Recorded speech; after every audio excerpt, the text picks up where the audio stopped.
now for the reason you guys all came today, to see our guest speaker, Joey Thomas, historian, legal researcher, lecturer, litigator. I'm not going to say too much about him. We're going to talk about an initiative to put a issue on the ballot to give the public an opportunity to vote for whether they want a corporate state or a de jure constitutional republic. Put that on the ballot in Michigan. What a great idea. We can all get behind it. Everybody's so frustrated because we can't seem to get anything going. But this would be great to put that on the ballot. It's a simple question. You want a corporate state or you want a constitutional republic? Yes or no? Anyway, he'll be talking about that in detail. And also property rights, which Joey's very, very astute at. Is this okay here? Yeah, that's fine. That's fine, that'll work for you? Okay. Can you all welcome Joey Thomas. Wow.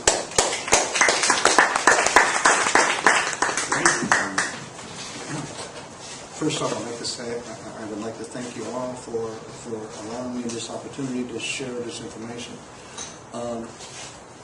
There are a number of us that would like to go ahead and say we've been attempting to facilitate this process for years, but it's the education process that dumbs us down, because public schools make public fools. And public schools are trying to dumb us down and saying that real responsible government doesn't begin with us. However, Article 1, Section 1 of the State Constitution of 1835 says all political power is inherent in the people. So where did a corporation get authority over us? I don't think there's anyone here in this meeting that can justify to say that the corporation has obtained some kind of an unknown power or authority to restrict us in our thought process. If we determine that we're going to operate in a certain manner, why do we have to subject ourselves to the thought process of the corporation? I want to facilitate some things that may be enlightening, because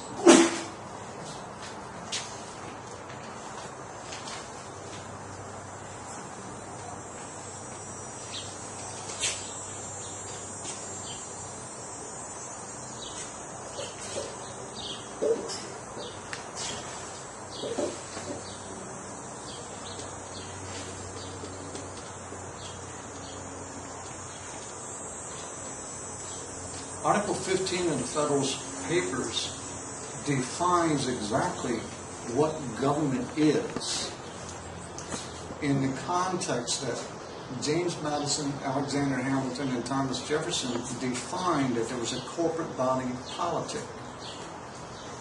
It says that government is corporate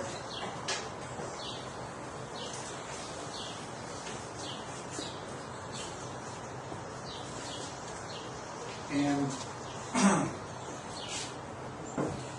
legislative.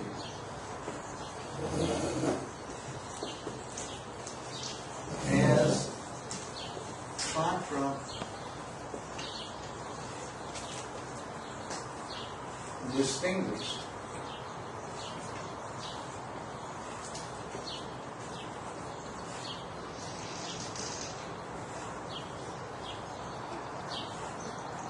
from the private individual.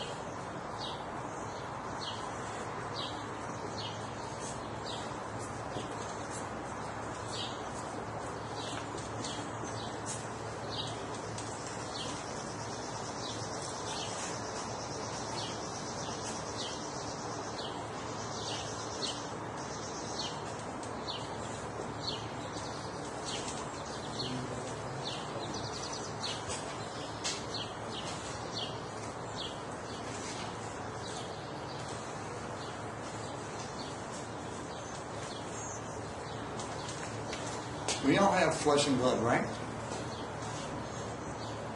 So when did the corporation obtain this authority over us? Because the Creator is us. The Creator is not them. So the Creator has reversed the roles, and they're saying that the corporation has jurisdiction, interest, and control over our rights and liberties. How can they determine that they have exactly done this in an appropriate, lawful manner? The lawful manner doesn't exist. If you read Article 1, Section 1 of the state constitution, which is a declaration of rights. We have a Bill of Rights. These are not amendments. They are articles. The Bill of Rights were written in 1791. They were first written by George Mason and James Madison in the Commonwealth of Virginia about 30 years before that. The same identical Bill of Rights says these are articles. They are not amendments. The Bill of Rights is a separate document, separate and apart from the Constitution. The Constitution doesn't grant us any rights. It guarantees that they are not going to interfere or interpose their duties and obligations or their authority upon us as free living sentient beings. We control the government. We are the government. But it's been circumvented in Article 15 of the Articles of the Federalist Papers defines that. Because they understood that government was going to be had a potential to be controlling over our private affairs. If I have a private agreement with Dave between he and I, does anyone else here have a right to interfere with that? No.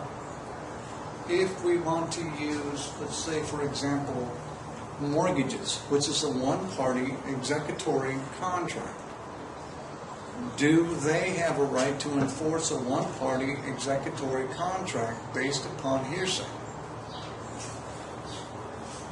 Hearsay is non-applicable. The rules of evidence, which is what they're not allowing in any of their courts, because their courts are not true courts. So we're going to separate ourselves from the corporate, and we are the people of common right. We are the government. So, based upon this premise, we understand there are some concepts that are being used against us. We're going to go back to the original genesis, or the beginnings of the property tax. We're also going to go back to when the state was given and gifted the original jurisdiction over all the lands within the corporate or within the statutory or the actual geographical boundaries of the state known as Michigan. That same Michigan was a republic, and it still is. However, we've got some issues.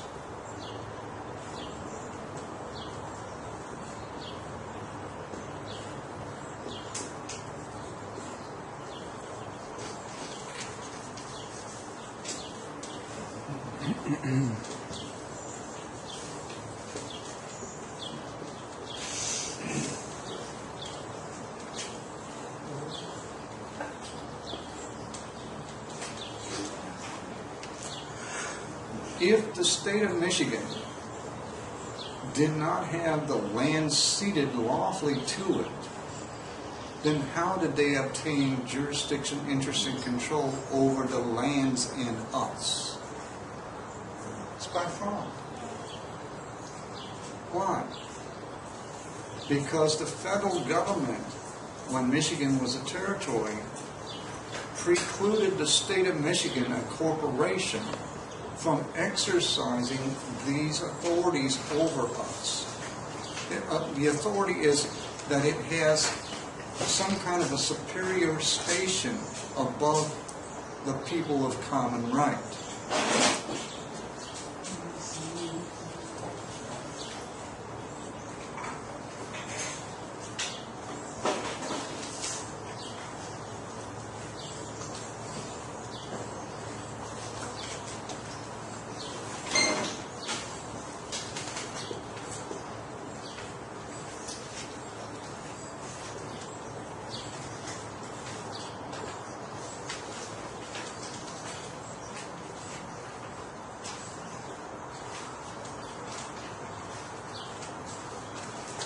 people of common right equal patentees.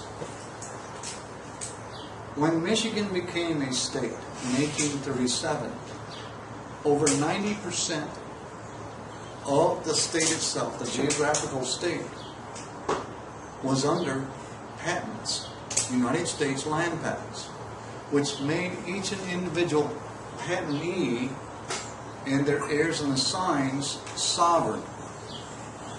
That meant that the state of Michigan, the corporation, right here, corporate body politic, had no authority over the land. The land itself was the exercise of real wealth. All real wealth comes from the land. So we're going to show that the MCL 0191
the property tax, ad valorem, so on.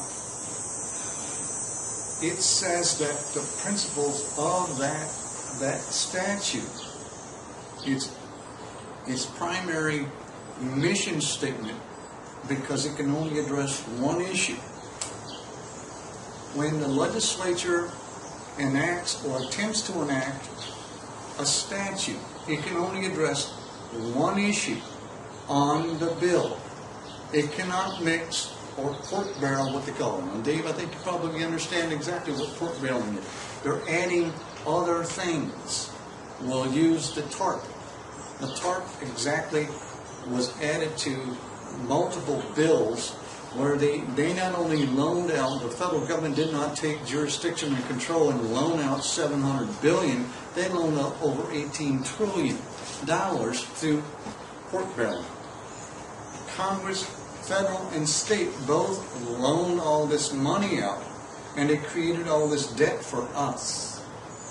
So the ad valorem tax is a use tax. The use tax is based upon who owns the property. Now, if you have a deed registered with the Register of Deeds, you have unknowingly gifted the Register of Deeds the title. It's called a legal title to the property. However, we're going to go back to before Michigan became a state. Michigan Territory.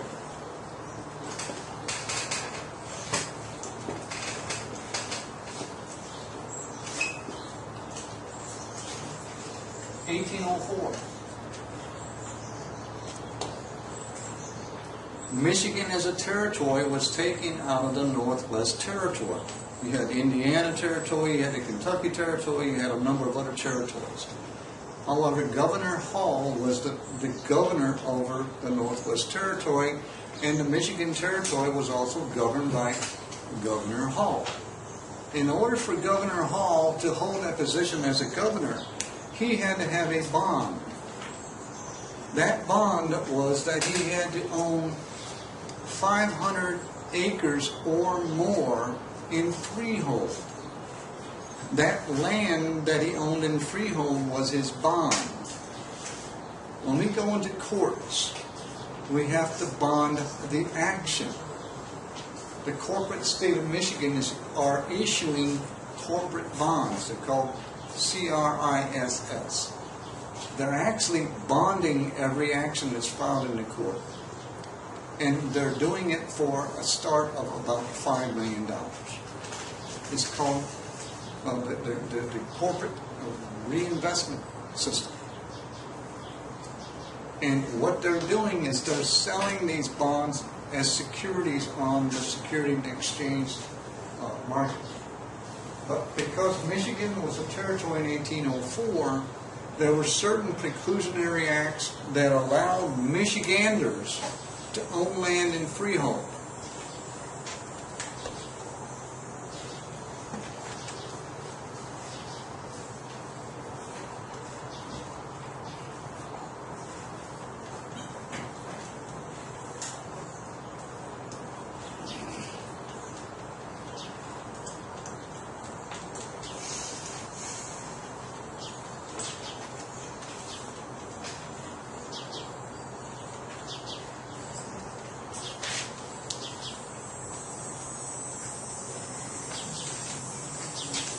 The Governor and Judge's Manual was brought under debate in 1804 when Michigan became a territory because Detroit was destroyed by a fire and the records were destroyed. The same thing happened in 1812 in D.C. because the city itself was burned to the ground. The Governor and Judge's Journal established land patents that were granted to all the occupants in the city of Detroit. Over 495 buildings and parcels of land were destroyed by fire. 10,000 acres were subjected to land patents, which means that the city of Detroit was not subject to the corporate state of Michigan. They were all freeholders. They all owned the land in their own free right and entitlement. Who gave these individuals of the corporate state the right to exercise jurisdiction, interest, and control over that land? All real wealth comes from the land. So we're going to go to another scale.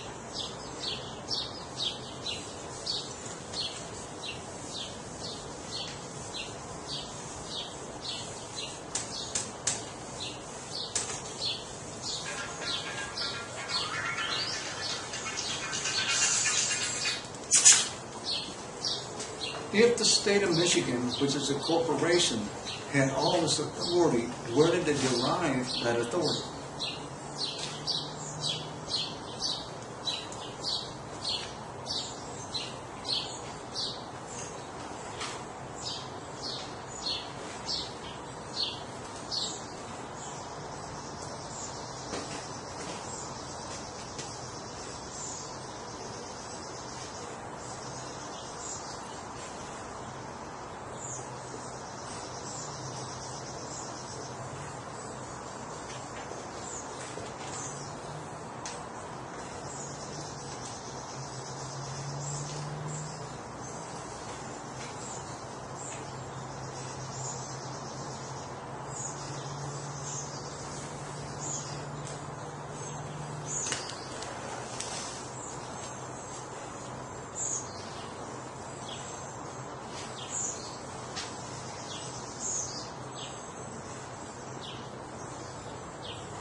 That founding organic document that created the de jure republic known as Michigan was the 1835 Constitution.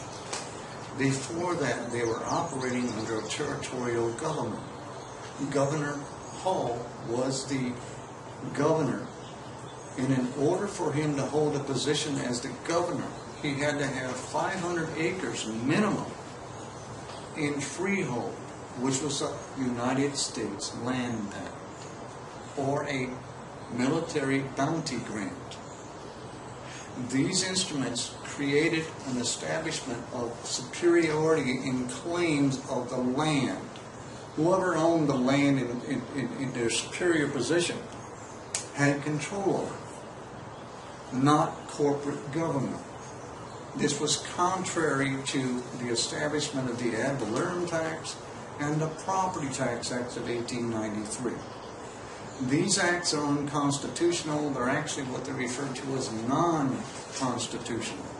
The non-constitutional means that they had no authority. If there's no authority, then there is no basis upon which they can grant themselves or create or manufacture a non-existent authority. If they want to legislate your rights away, they're prohibited. Because all political power under Article 1, Section 1 is inherent in the people. It did not say the corporation. If the corporation is superior in its claim, now they have to produce their proofs of claim. If the Constitution of 1835 established this de jure republic, then who gave them authority to denigrate or to otherwise nullify the authority that was placed into that founding organic document? It took them 3 years. They had a war with Toledo. They had all these other contrary adversity issues. Michigan should have been a state long before Indiana and Illinois because they had well over 60,000 inhabitants. But because of the conflict with Toledo over the border, over the land, and because of the Erie Canal, they were subjected to all this nonsense. The Republic, the jure Republic of Michigan should have been in existence around 1860. They had over 80,000 inhabitants by then. They don't understand because the people of common right were semi-literate, weren't they? They were not trained in public schools like we are. But what has public schools done to us? It's taught us that things that are not necessarily so are the way things happen. And it's his story, right? Mm-hmm. Whose story? Yes. It's by those who are the conquerors. And so what they've done is they've written a hieroglyph, so to speak, kind of like the walls on the pyramids. You see the shape of the falcon. It's Horus. If you see those of another entity, you might see Thoth. You might see some of these other individuals in Egyptology. But they have an effect of saying these individuals were placed in power and authority to establish a certain form of kingdom. The republic was actually established when Michigan desired, the Michiganders desired to become a republic on equal standing with the original 13 colonies. Now I want to show you how the American States Papers, which were published in 1848, 4 volumes,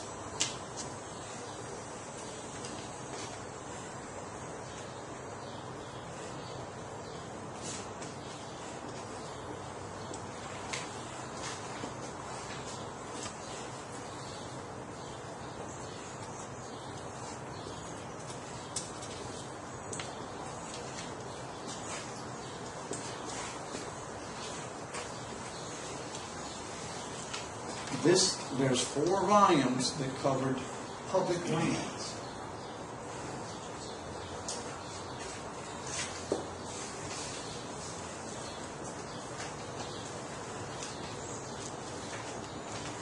Had the names of every primary individual that owned the lands from the 13 colonies into the Northwest Territory, into the Ohio Land Company, which was owned by George Washington and Patrick Henry, which created the nation, or the states, nation states known as West Virginia, Kentucky, and Tennessee, and Ohio.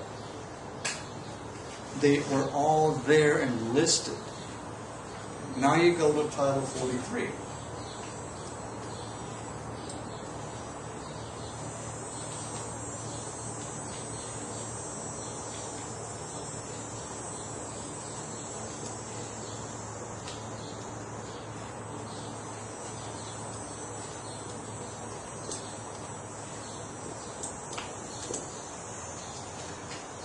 The land patents were issued for a reason. These individuals that made a purchase brought the land out of the corporate structure of the states, the actual de jure unions, the actual countries themselves. The land patents themselves made them kings and queens over the land. The first female that actually could vote was from Missouri, who was in possession of a land patent. And she was the first female voter. There was no such thing as women's suffrage. Really incredible stuff. But when you find this out, the only ones who could actually hold an office within the de jure government had to be those who were holders of the United States land patents or owned land in freehold. We can use the same concept to restore the republic if you pull up certain documents that are actually filed and recorded in the Bureau of Land, the Land Office in D.C. and the Bureau of Land Management, Eastern Division for our state. Now here's something rather unique that I found in, because I am dealing currently with, since 1997, in obtaining or regaining the possession of the J.L. Hudson's property in Detroit. The court declared in its determination that the land patent had no effect. However,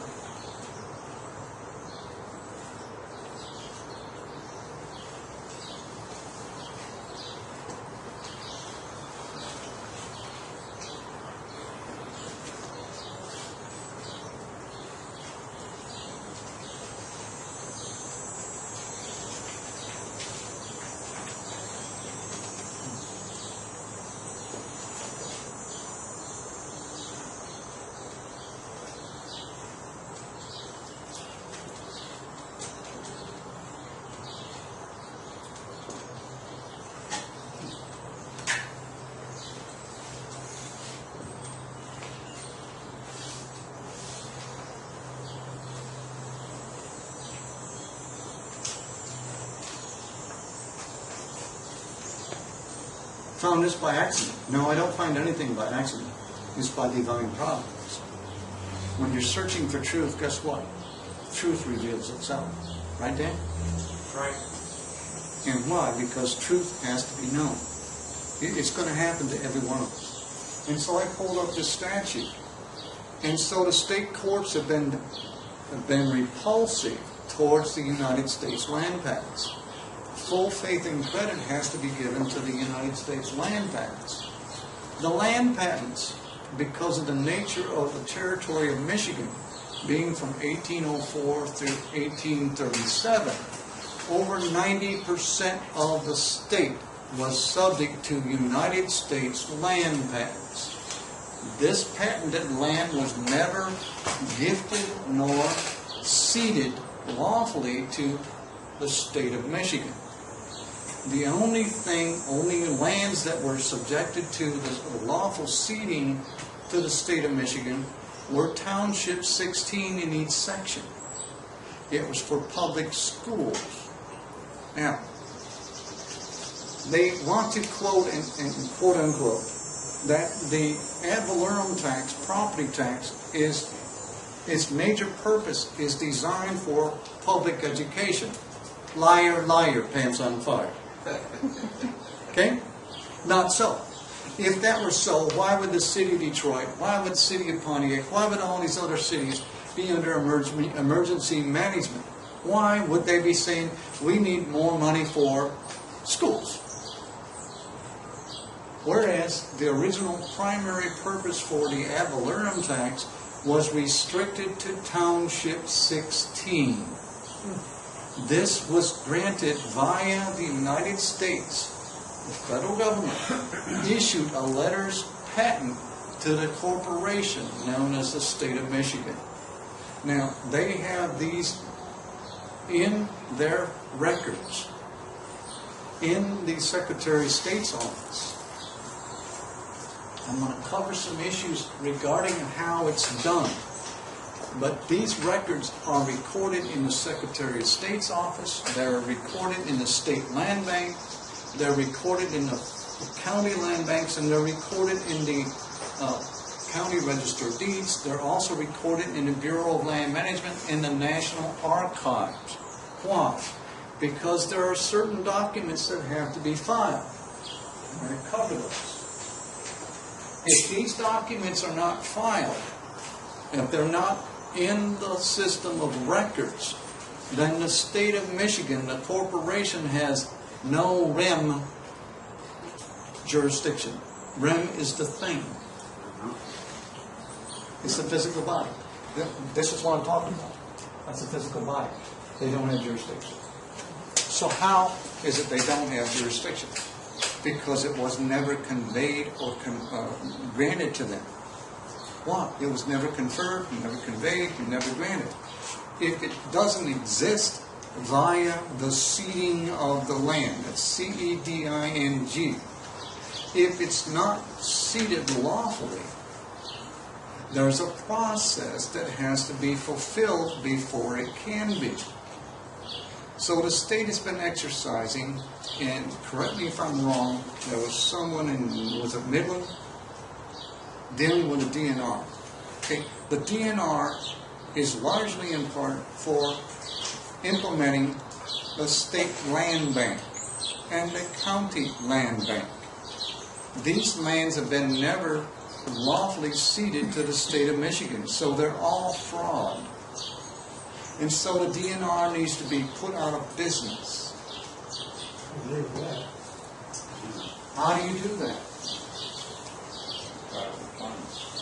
Well, I'm going to cover some interesting issues. And believe me, after 40 years plus, I'm having fun yet. You have to understand there is a state for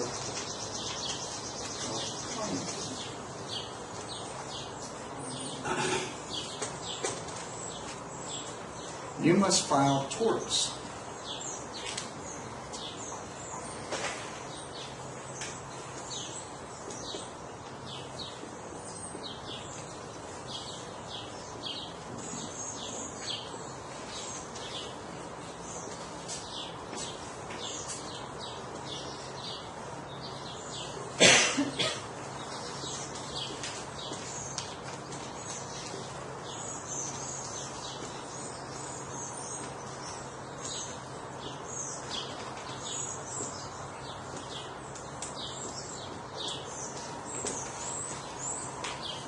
These individuals are liable. Torts are civil wrongs. If someone injures you, Dave, I'll give you an example. If someone breaks your leg and they didn't give you a reasonable expectation that you were defending yourself or otherwise, you're going to tell them, look, you injured me, right? So you have a reasonable expectation to be restored, correct? Restoration is restitution, and then according to natural law, it's retribution, which is 3 to 7 times. So what are your entitlements? Under the State Court of Claims, you file the torts, and the state attorney general has 30 days to answer the torts. If he does not, and this is at the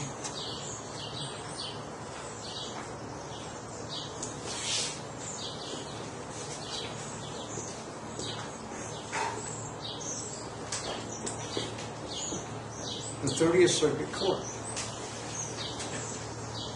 They're going to go this way.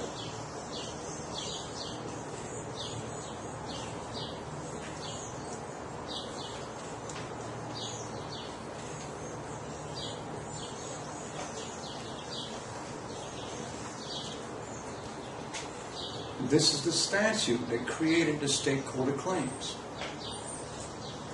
The federal government has a similar one that's called the Tucker Act under Title 28.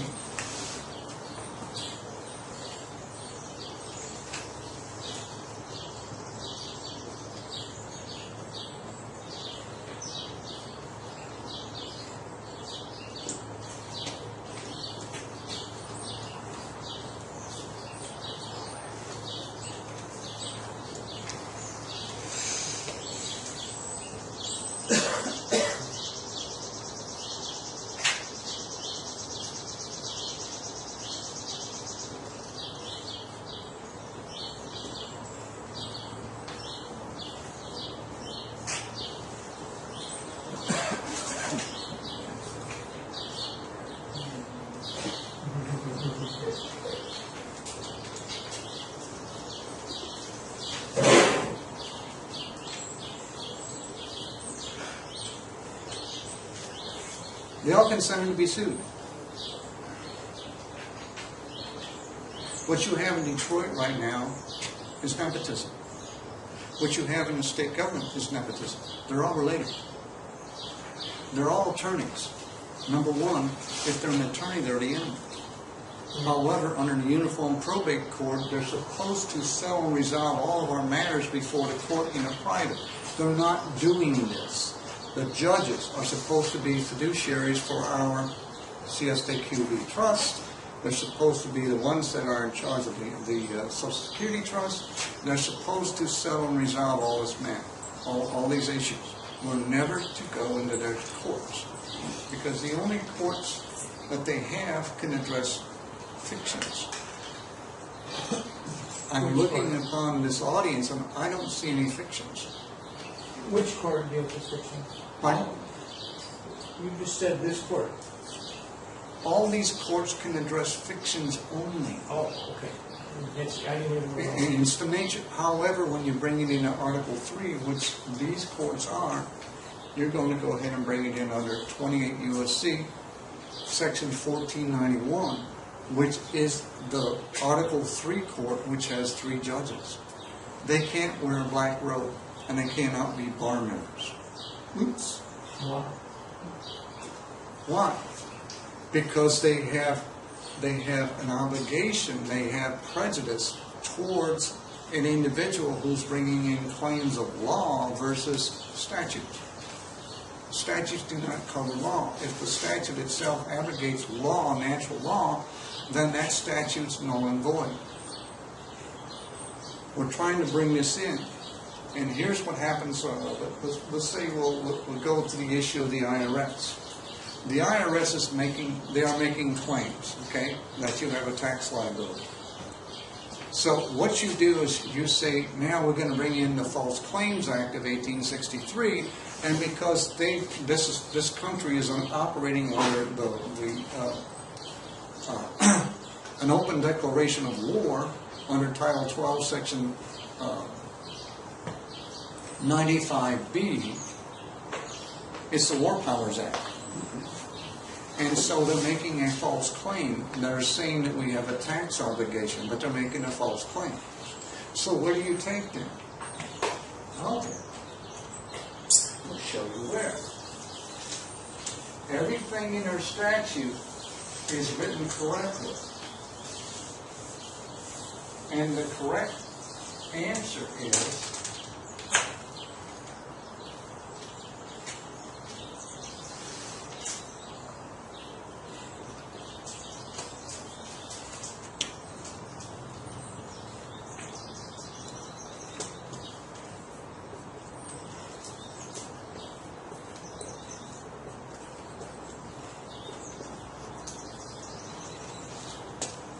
court of competent jurisdiction. That means the proper court. Everyone's been going to the Article 1 tax court. It's not a court. It's an administrative tribunal. Administrative agency. Now, I'll show you the real correct one to take them to. Sunshine Court.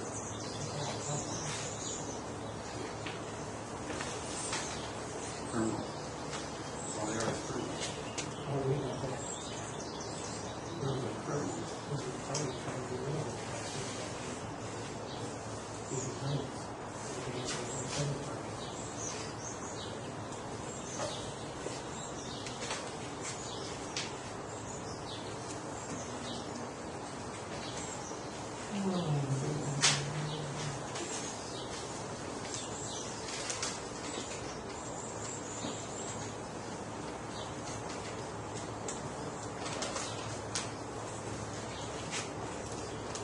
The United States is consented to be sued.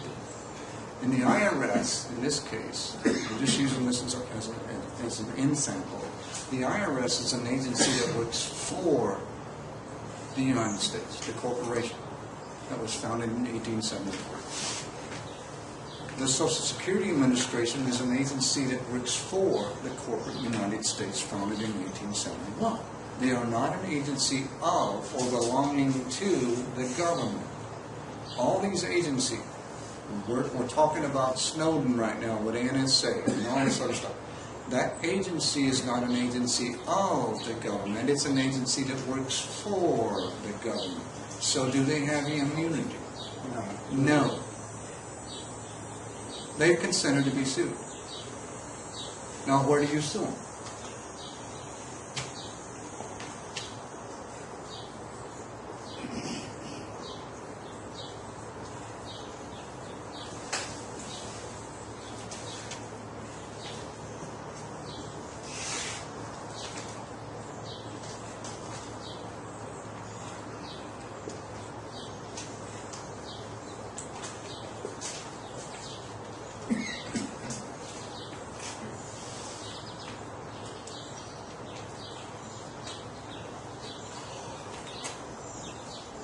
All of them.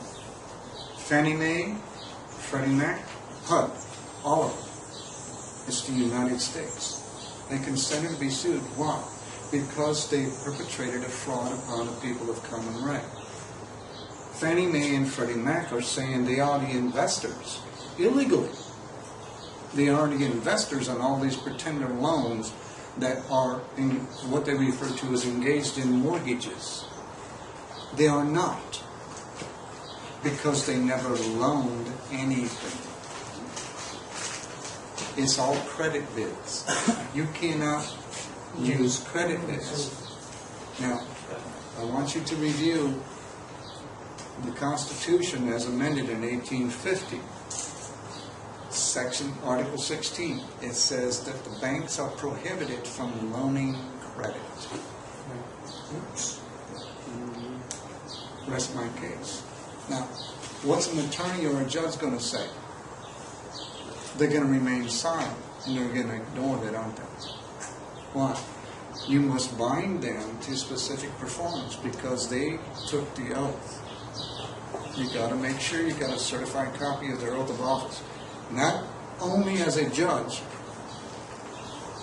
but because in 1963, when they illegally stuffed the ballot box to amend the Constitution of 1908, they made it mandatory that the only individuals that could hold the office or run for the office of a judge were attorneys, bar members.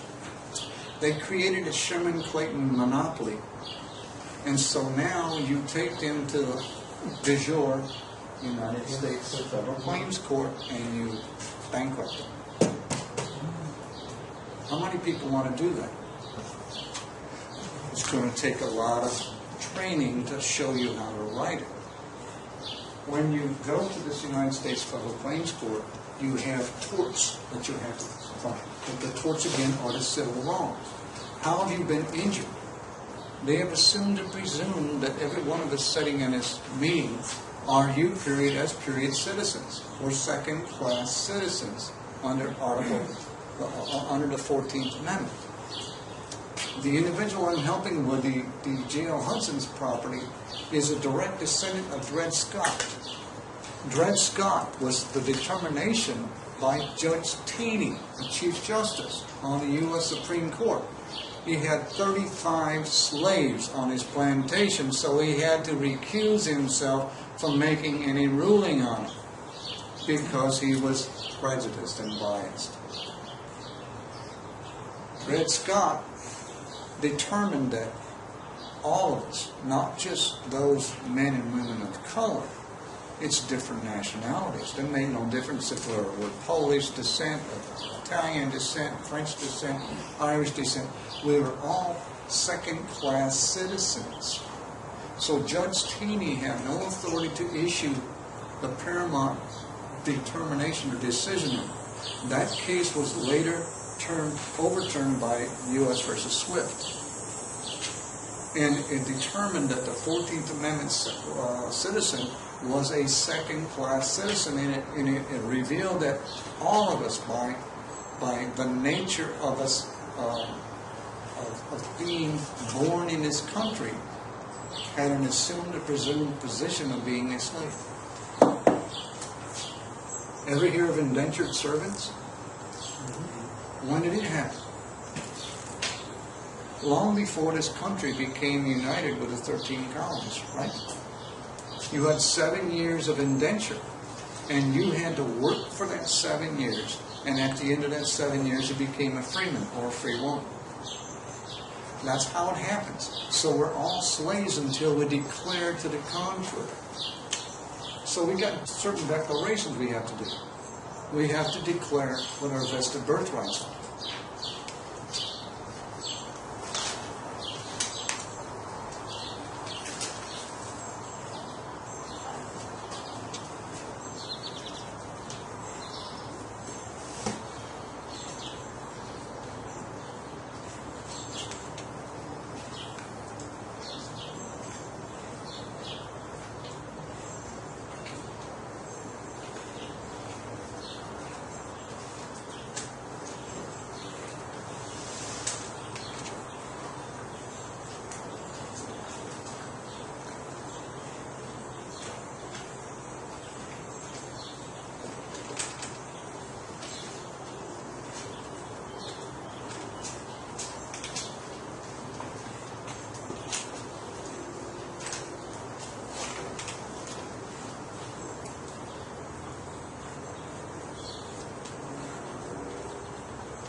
How many can declare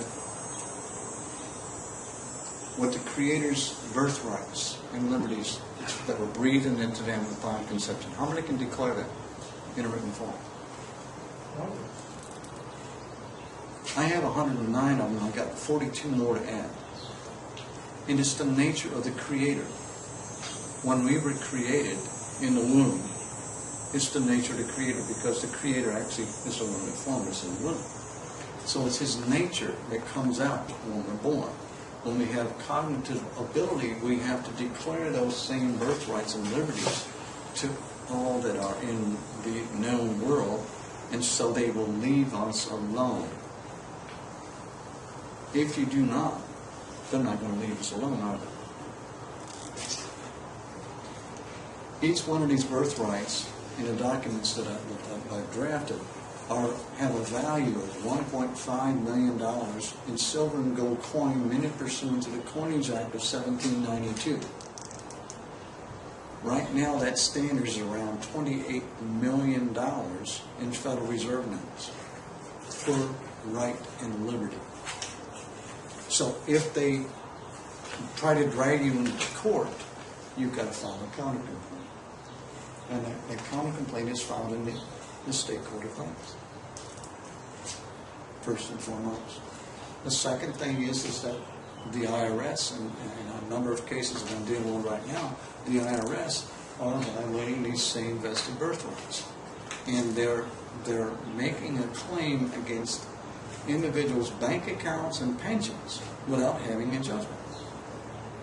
No, no order signed by a judge.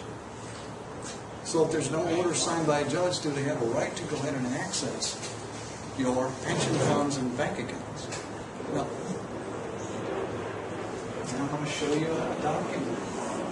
If you read it and you apply it with your bank accounts, every financial institution is mandated to adhere to this.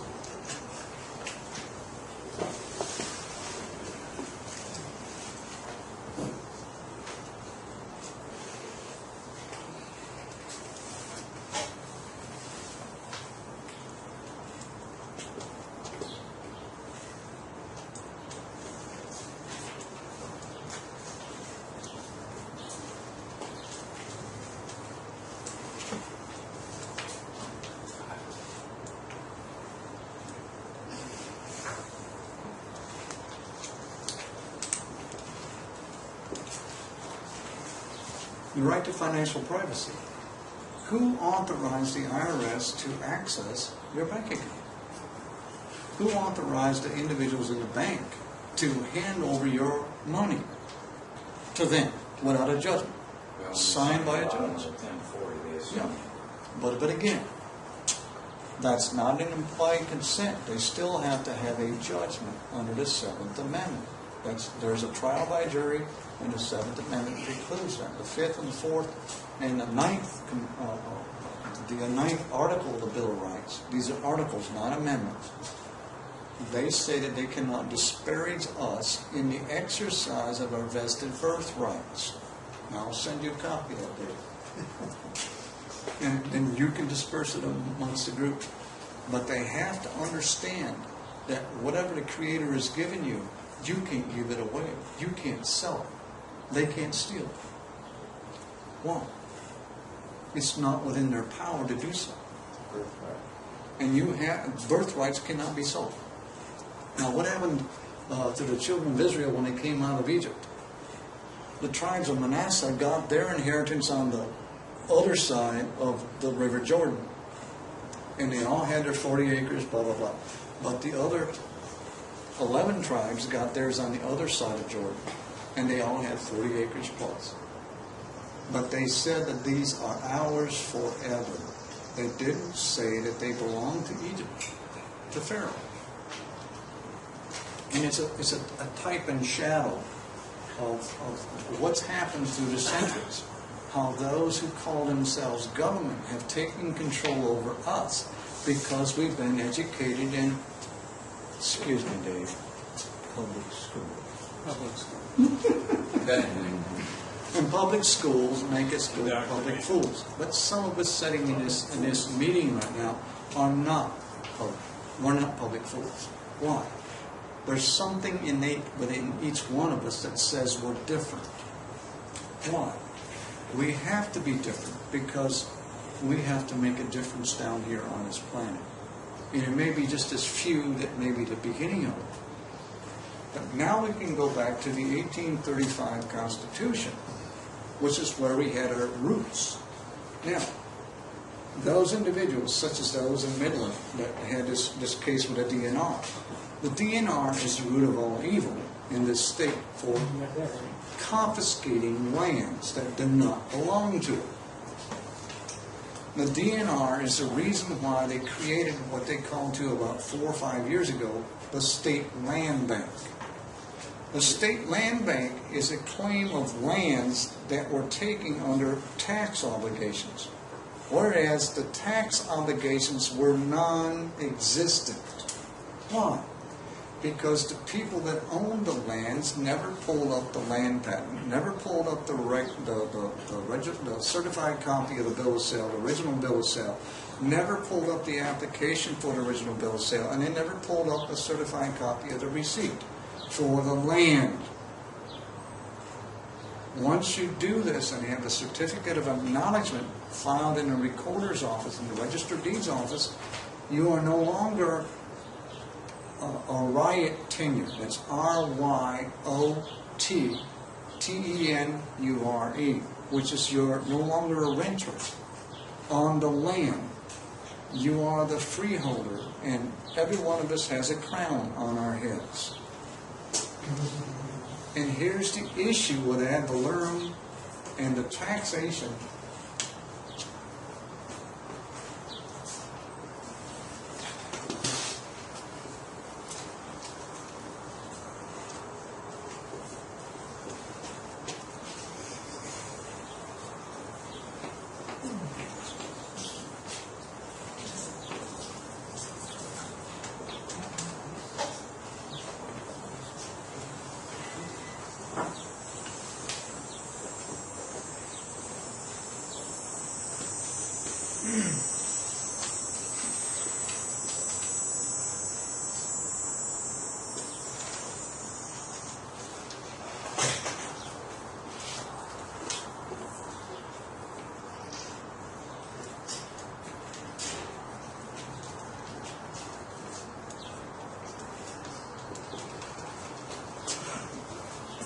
The nature of your land is defined by the corporate state as to have a commercial structure.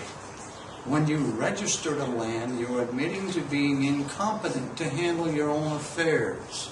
Quit it. Now, when you record your owner in fact on the land is not used for commercial benefit, not for agricultural purposes, for economic gain, effectively connected with the state of Michigan. And it's not a residence, which is a business. These are the three things that they're using under MCL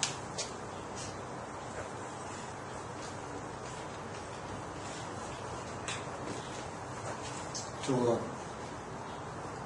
ad valorem tax. The ad valorem tax means that there's a superior claim by the corporate state of Michigan over the land and its use, over and above that which you claim. You haven't rebutted that, you haven't rebutted their assumption and presumption, because the land is not theirs. But because you registered, you gifted the land to the county. So in every foreclosure and so on, property tax issue, the county register of deeds is the actual plaintiff. And they're the custodian of the alien property. The property is your land because you have not rebutted its primary use. I'm working on the same issue with the driver's license and with the automobile, because the primary use of the automobile, and then you can see this by the bill of sale, its primary use is personal consumer goods. So that land has nothing to do with a commercial, and I think the term is called nexus, N-E-X-U-S. It's a contractual connection between you and the corporation. You must sever all those nexus or nexi. You must sever those, and it's done by an affidavit of acknowledgement, and you're going to declare what the primary use of the land is. Take it back. And so now I'm going to go into another area where MCL 3.191 and 3.192 says exactly how the state has full right and entitlement to certain lands.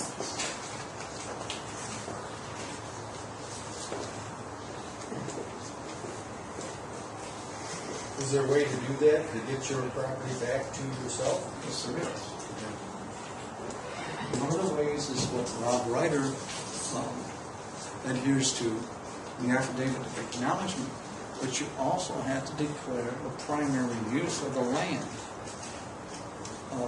Down in Indiana, I mean, all the farmers that I've met down there, and I've been quite a few months down in southern Indiana, and all the people that were growing soybeans and corn, they were growing it for ethanol.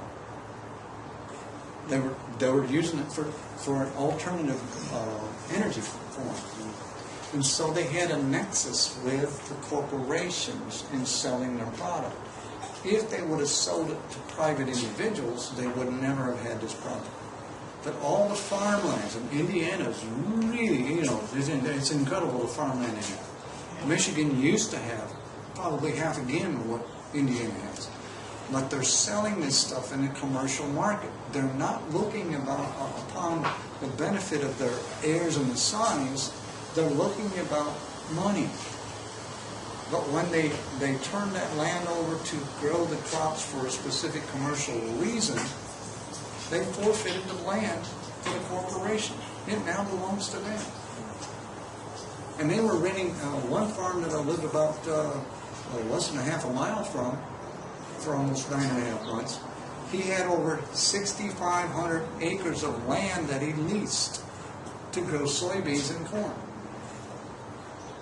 So he had a commercial nexus with these gas companies, oil companies, to sell this product. And I used to talk to upwards of 25 to 30 deer laying in the soybean field. They were laying down, mind you, eating soybeans. Laying down. They weren't standing up. And they would just look at me and kind of wiggle their tails. Really incredible. And then wild turkeys and all that sort of stuff. They understood because I used to do 6-mile power walks.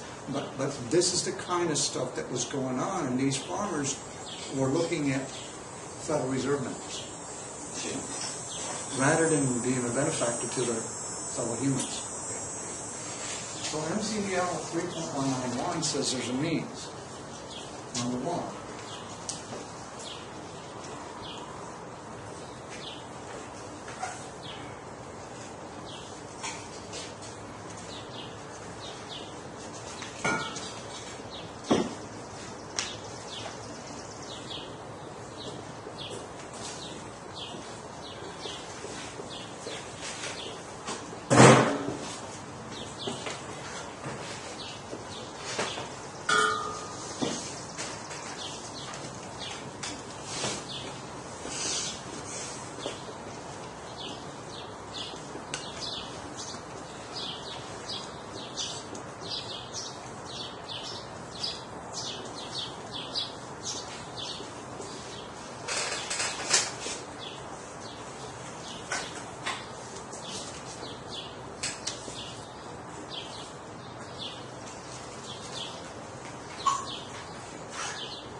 Are you saying that you can have your property removed from the ad valorem rules? I'm saying it's a possibility. I want to cover this first. And then I'm going to show you how to do it without having to adjudicate it. And I've got firsthand knowledge of the Amish doing it by a non-adjudicated purpose. But there has to be a specific use that the land was requested by the governor to be ceded to the state. He has to specify it. There's a letter granting.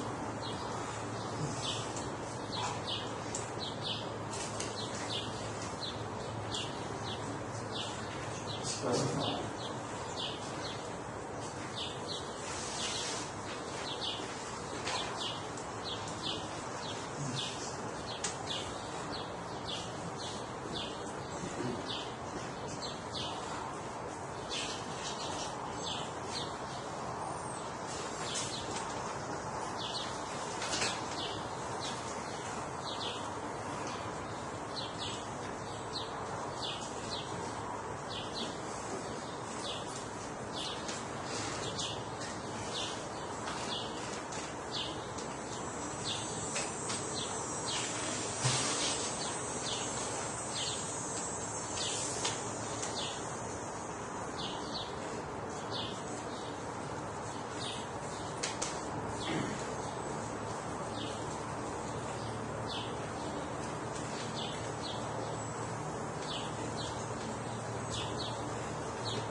the letter from the president, signed by the president, has to say, we're granting your request.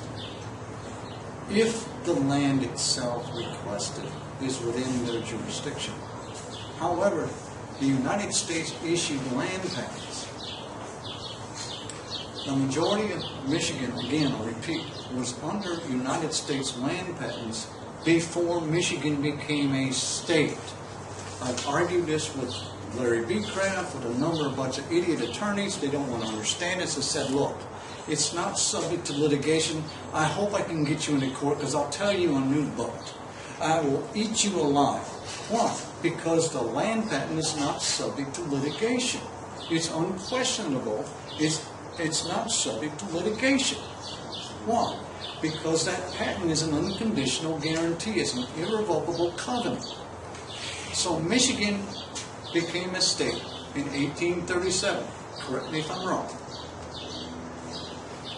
The state constitution was drafted in Ann Arbor in 1835. But because of the Toledo War, they couldn't become a state, an equal standing, even though they had far in excess of 60,000 people to become a de jure state, an equal standing with the other colonies. They could not. However, the state courts had to take cognizance of the United States land patents.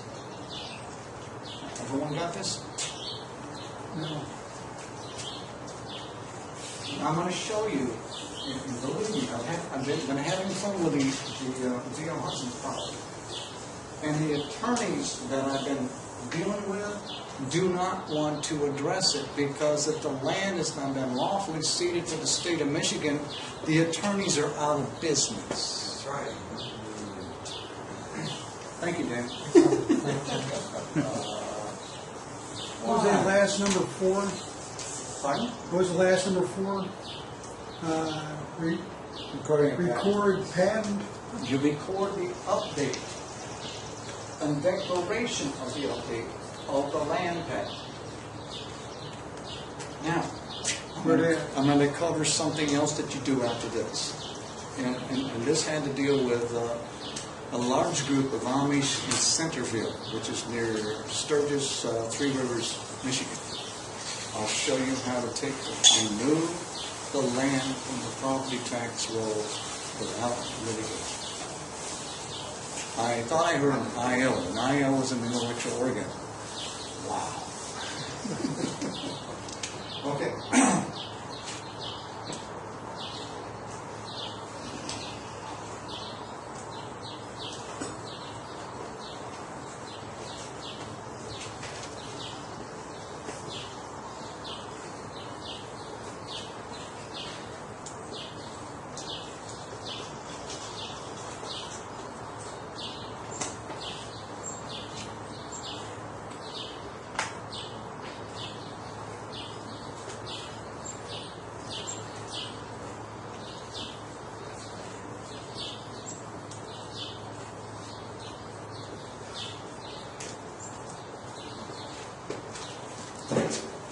Now the judge in the J.L. Hudson's building said the land patent has no standing.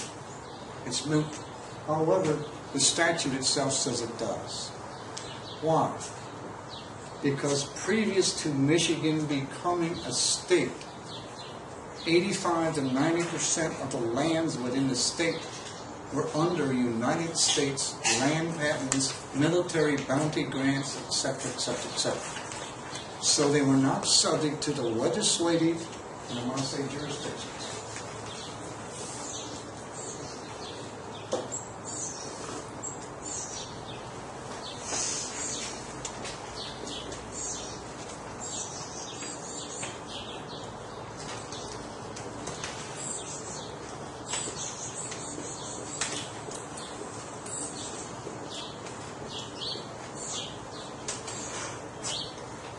These two jurisdictions are never brought up in the real courts.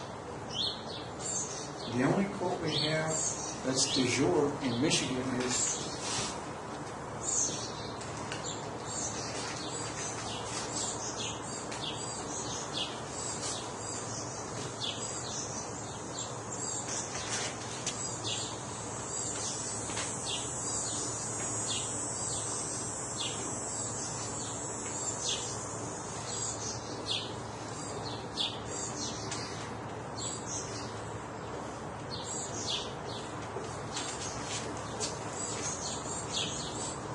You never go to the state Supreme Court.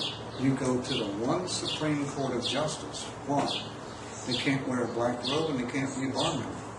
Oops. What does that say after one Supreme Court of Justice? Article 6, Section 4. Article 6, Section 4. Why? Because the Constitution created one Supreme Court of Justice. Justice says you're going to have remedy in law, in equity, under amnesty. Every jurisdiction you can think of. And because of the one Supreme Court of Justice, you're talking about in rem. In rem is the land. And so, in this case in Midland, the individual is being deprived of their right to the absolute fee simple ownership of the land and its use. He has not declared the primary use of the land to the court, and he has not implemented these two sections of the MCL. It's conveyance of land.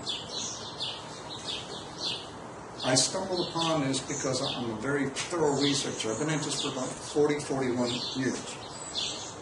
But when I really search for truth, I have things that come to my mind in my sleep state. And so I'm writing down things on a pad of paper next to my bed.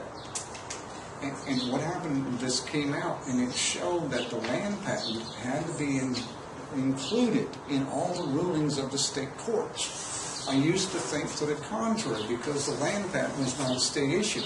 However, the state, by becoming a de jure state on equal standing with the 13 colonies, bound itself to specific performance and had to give full cognizance to the United States land patent. So they could not exercise legislative and territorial jurisdiction over the land. And that's exactly what the ad valorem tax is. If you wanted to grow crops, if you wanted to do whatever you did with it, it was your full right. The only land that the state itself was given jurisdiction over was Township 16 in each section. That was for public schools. Now, MCL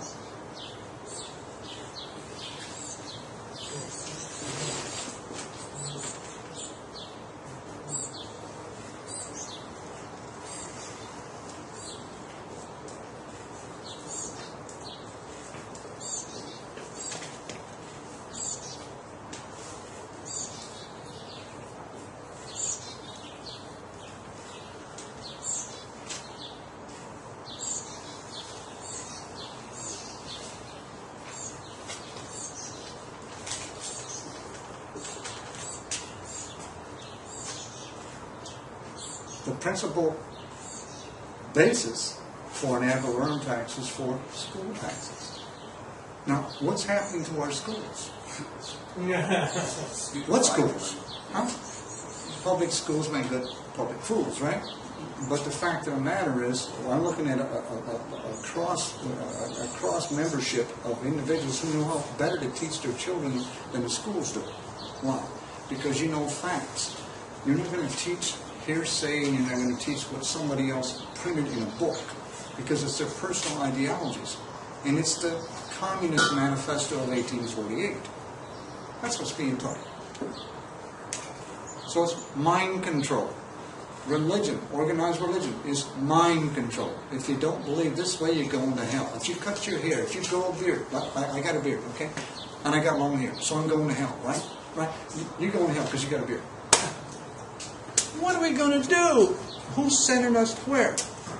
It's mind control. Why? Because someone has taught us that if you do this, you're out of the ordinary. You can't be. Why? We must be able to be free to become what we are, and then what we do is that we have a life's purpose down here, and we don't have to worry about legislative and territorial jurisdiction. But all the courts are lacking this. So in the J.L. Hudson's building, I'm going via a verified complaint for superintending control because in 1963 they did away with the court's ability to use extraordinary writs. I want a writ of prohibition. I want $30 billion from the city of Detroit and the state of Michigan because they stole land and they destroyed a building that was perfectly good. There was nothing defective with it. They stole gargoyles. The gargoyles were estimated value was around $180,000 a piece. Bronze. These contractors stole all this stuff. But it was Dennis Archer who runs Dickerson and Wright law firm in Detroit. It was Saul Green who was the U.S. attorney at the time. They did this because they controlled the judge. But the judge didn't operate appropriately. And the individual, Darnell McAfee, that brought in a motion regarding the land patent was never allowed in the courtroom to address his motion to dismiss for lack of jurisdiction because of the land patent. Who was the judge? Kerwin. Probably dead by now. He's probably dead by now. But the fact of the matter is, the whole issue is subject to a superintendent control action, which means I'm going to the one Supreme Court of Justice. It's not going to the state Supreme Court. Read Michigan Court Rules 3.302 under the superintendent control actions. And that's how you access the extraordinary writs. Yeah. Now, when I originally started that with Darnell McAfee, we didn't know that the Canadians owned that property. We put a land patent on it, and we got stuck with the Canadians. What happened with the Canadians? The Canadians are still involved, however, most of them are dead. Okay, but the fact of the matter is with Darnell, unbeknownst to even the judges, he's the only one that had a vested security interest of $195,000. Right. Nobody had anything else in it. Exactly. And so, based upon that, the land patent itself, he didn't file just a new land patent. Right. And the argument on the land patent was brought in that it was not public lands. Well, it was public lands when it was brought in originally under the Governor Judge's Manual, the journal. And so the land patent superseded any jurisdiction of the court, and they couldn't rule to the contrary. So I'm bringing those issues in. But I've got 35 certified questions I'm bringing in, and guess what?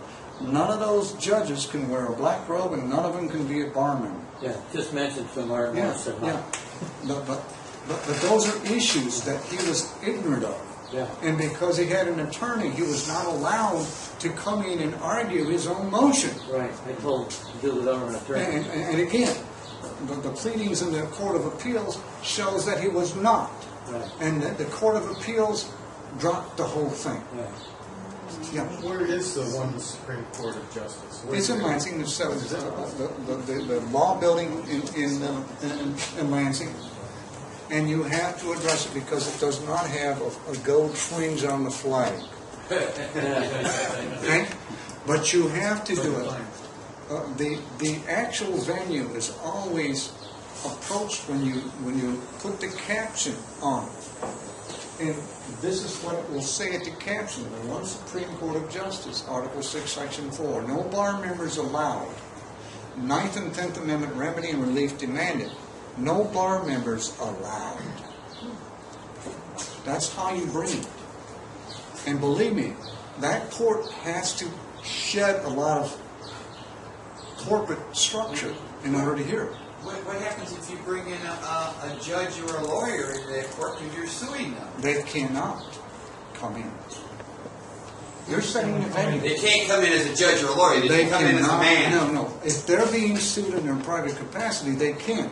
However, they can't bring an attorney in. Yeah, Why? that's what I mean. Because there is none allowed. Right. Why? Because the Bar Association are a bunch of pathological liars. Yeah, Why? they sure are. So here's the one venue that you have. There's only one true court of justice in each state. And you have to do it by the venue. And I can show people how to do this. I've got people in Kansas, I've got people in Missouri, California, Colorado, all over the place, wanting to know how you do this. And they've got sons that are in state prisons. And they don't know how to do a verified complaint for superintendent control. I do. Most attorneys that I've talked with don't know how to do it. They don't even know how to write the caption. They write it like a normal verified complaint. It's not a verified complaint because they can't write a verified complaint. An attorney doesn't have first-hand knowledge, right, Dave? You show me an attorney that's got first-hand knowledge. In your bankruptcy case, was there any attorney that had first-hand knowledge? Don't think so. No. I don't think so. Why? So if there's not, how can they bring the claim? You have to take their power away from them at the outset. And you do this by filing the counterclaim or the claim itself. And so under MCL 3.192, the land was never lawfully ceded to them. So what you have to do is you have to go for this.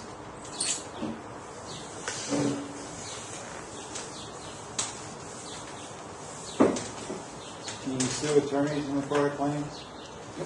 They're all members of the state. They're all agents of the state. Right. But you have to tour them first. So there's no building on that property right now? Pardon? There's no building, like a Mexican building? No, they can't. It's just a... The patent's in place, and I filed an affidavit of non-abandonment. The DNR even went so far as to file a fraudulent claim on the land saying it was abandoned. The DNR is the state and county land bank. They have no claim. What's there? Is it parking underneath or what? The structure? There's 5 or 6 stories beneath it. Every utility in the city of Detroit runs underneath it. Those are all easements, and when you file the patent update, those easements have to be renegotiated. Garnell, when I get done, and myself will own the city of Detroit, and there will be no utilities. No utilities. None. Zero. No, you're not going to be visiting. You're going to be welcome because we're going to have a hell of a structure made. We're going to have a college there. We're going to teach people on healing. We're going to teach people on law. We're going to teach people. And if those people that are homeless down there want to continue to sell drugs, they're out. If they want to continue to use drugs, they're out. Why? Because we don't have any room for that. Well, we want to set people free, but we're not going to enable drug use to keep on doing what they're doing. So that was something I was going to cover. What were they planning on building there? The city, the attorneys? We're going to have about a 90-story building there. What they're planning, Capital One or whoever, I don't know, don't care. Okay. But they can't build it. That's funny. It's not funny. But No, I'm saying the FBI and all these different people tried to manhandle that whole, manipulate that whole Saul situation. Green was a chief U.S. attorney, and he was part of the reasoning behind all the theft of it. There are buildings downtown Detroit that got bricks falling on cars and so on. They won't tear down. Now, why is that so? Iacocca was involved with that as well. I understand, but Iacocca was out. Yeah. We kicked his butt out. But I've been at this since 1997, and there's a lot of stuff that Garnell didn't do properly. He didn't file his update of the land patent properly. You got to file the declaration of update. However, once it's filed, then you got to file the claim of lien with it. And he didn't do that. So at any rate, it's clouded. It's an encumbrance. And at any rate, the land patent itself precludes any claims by any other association or whatever. In the city of Detroit, it's called the Greater Downtown Development Agency. It's a number of other associations downtown Detroit in Wayne County. And remember where Jennifer Grant's home came from? Dickerson and Wright. Guess where Dennis Archer is right now? Dickerson and Wright. It's the largest and the most powerful law firm in the state of Michigan.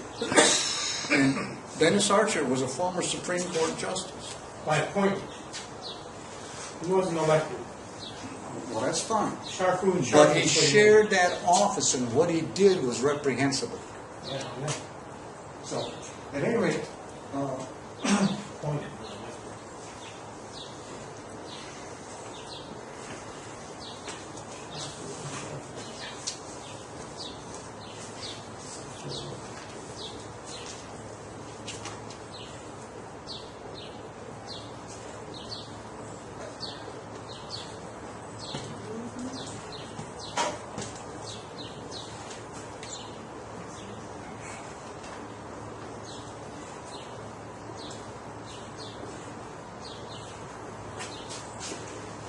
got to be verified. Attorneys never verify any complaint because they don't have first-hand knowledge. Once you do that, you set the venue. And the venue is in the caption. I worked with Roger Elrick for quite a number of years. I worked with a number of people, including Jack Smith, and Jack Smith is all wet. He doesn't know how to write a caption. It's the caption that sets the venue. And you're telling them what capacity that court can act. If they don't act in that capacity, they're screwed. Why? Because they breached their oath of office. And you must have their oath of office as a judge, and you must have a certified copy of their oath of office as an attorney. Sure, yeah. And that's in the clerk's office in the county where they took the oath. You could do that with a traffic ticket. Yeah, absolutely, but I want to show you how to deal with traffic tickets.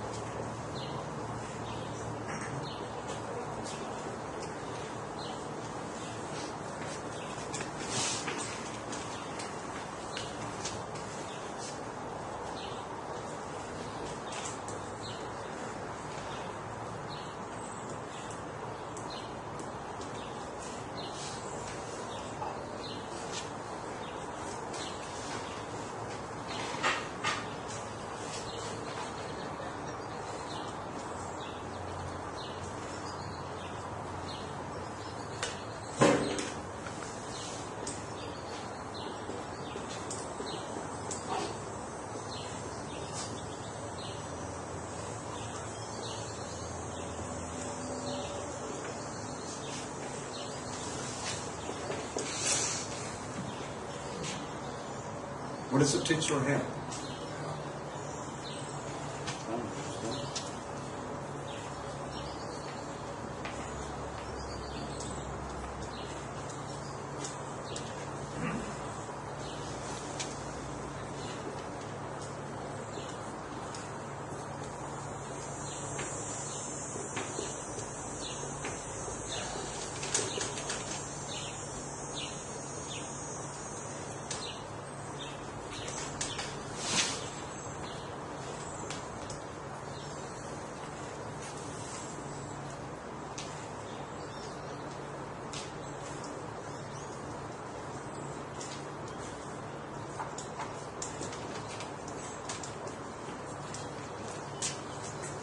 Who's the chief enforcement officer of the motor vehicle code?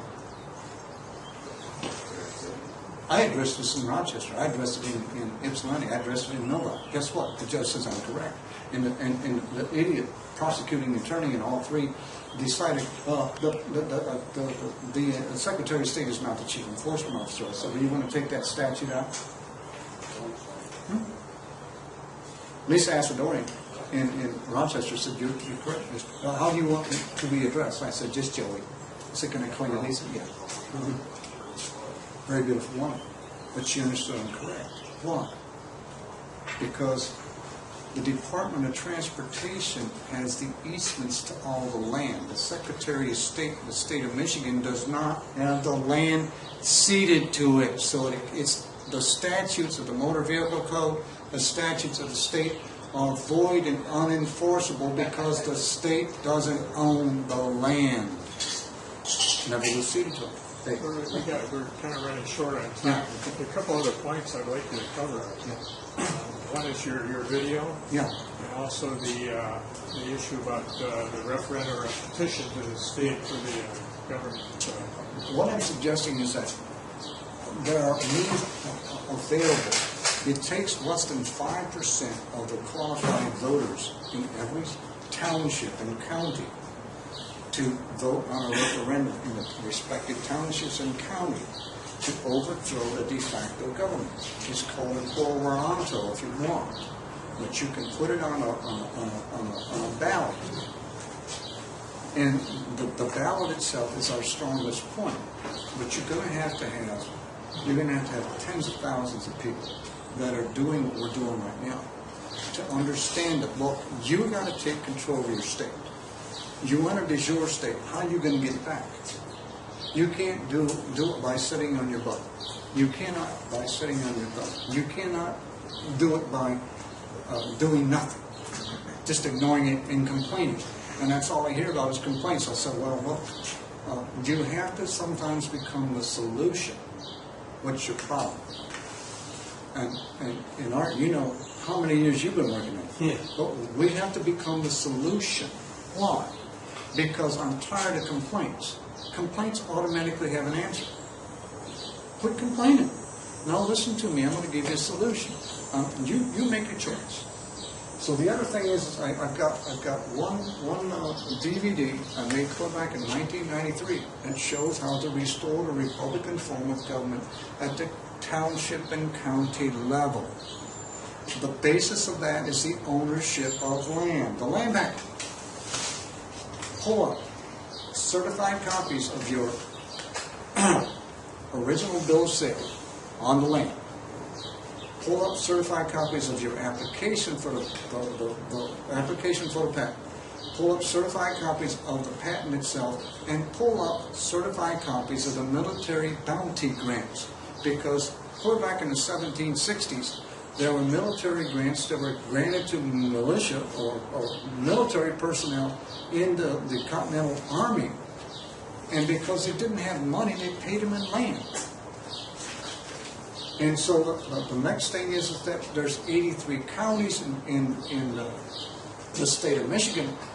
Someone has to take it upon themselves to do the Freedom of Information request to obtain certified copies of all the lands that were lawfully ceded to the state of Michigan. And you want all the letters, whether the governor requested that land be ceded. You want the letter from the president, signed by the president, granting the ceding or denying it.